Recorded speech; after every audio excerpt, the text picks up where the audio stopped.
and welcome to the Resources Roadhouse. I'm Wally Graham. I'm in Sydney at the 2022 RIU Resources Roundup, and I caught up with Kristie Young, who's non-executive chair of Chemx Materials. Kristie, welcome to the Resources Roadhouse. Thanks, Wally. It's really good to see you. Yeah. Okay, so Chemx, you guys are listed very early this year, just in January, I believe. Yeah. Now you've got let's call it a different approach to, say, the 99% of the other companies here at the conference. Can you just run us through that approach and what it is that you're trying to achieve? Yeah, sure. So we listed on the 18th of January this year on the ASX. We raised $8 million, which was good. But the primary difference with Chemx Materials is we've got sort of two parts to the business. We've got ground in South Australia, which is predominantly kaolin and manganese. And then separate to that, we've also got technology to produce high purity alumina that doesn't rely on the dirt from the ground, like it's completely separate.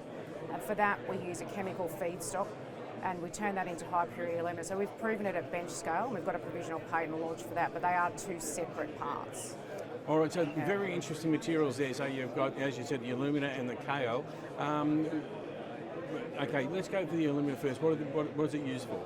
So high purity alumina, or HPA, is used in a number of different areas. It's in electric vehicles, it's in the battery.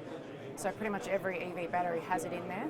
And that's only going to become more and more necessary, I guess, as we require more and more EVs. The other thing it's turned into synthetic sapphire, which is used in LEDs and fancy pants, microprocessor. Yeah, so it's quite a unique product. Yep. And it is, so we will produce it down to 99.99%, which is called 4N. And 99.999% purity is 5N. So there's a market for both currently. Yeah, and I can imagine they're quite a niche market. Yeah, that's right.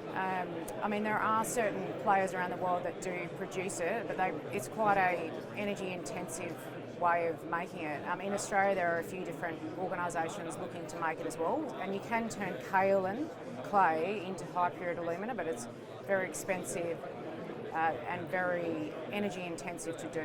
Yeah.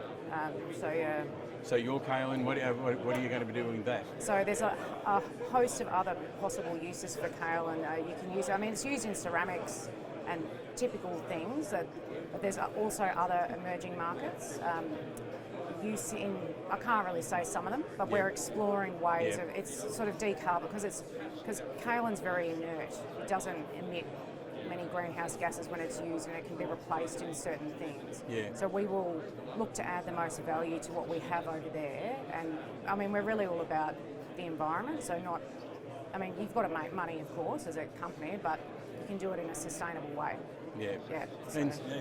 And as we sort of alluded to at the start, the different sort of approach that you're taking commodity-wise to a lot of the companies here, do you find that does make you stand out a bit?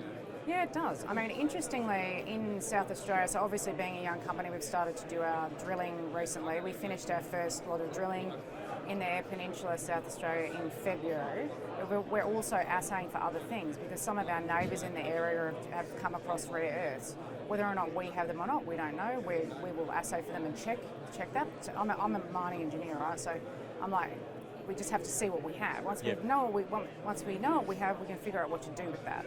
So I think the Eyre Peninsula area is a very rich area and a really interesting sort of a spot that not a lot of people know about. So we're keen to. We definitely know we've got kaolin there, we've got manganese, but we'll just see what we have and then figure out what we can best do with that. Yeah, well, you never know what you've got until you go looking for it. Yeah, exactly. Yeah, 100%. Exactly. All right, well, keep us in touch with everything that's going on, Kristie, because we think this is a very interesting project, and one for the Roadhouse to keep an eye on. Cool. Thanks, Wally.